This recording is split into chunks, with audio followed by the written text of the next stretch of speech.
Guys, welcome back to my YouTube channel. Ito sinasabi ko sa inyo guys, update ko sa mga pinamili ko na saging. Tingnan nyo, kagabi pa lang yan pinamili. Ganyan yan siya ka, naninilaw.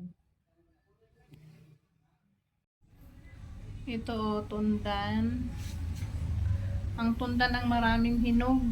Nagsabay-sabay siya. Ito nga hinog, galing sa pear ito. Iyan naman, lakatan. Mabuti na lang at hindi nakikisabay sa paghinog. Kung mayroon mang nanilaw, konti lang.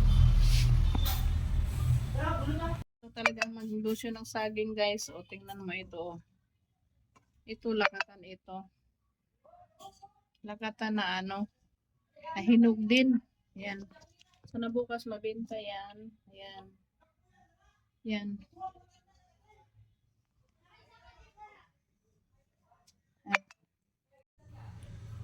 Yan naman sa bambuti din at hindi na hinog lahat. May maniba, pero ilang piling lang din siya. Yan.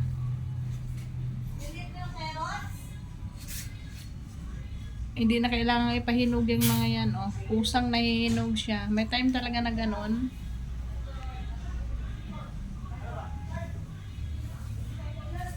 Gabi kasi yung schedule ko mamili sa Divisoria guys, kaya mo parang medyo nga nilalagnat at saka inuubo. Dahil naambunan ako kahapon. Kulang pa nga ako sa tulog. Na-update ko lang yung kunting pinagkakitaan ko na ganyan nga.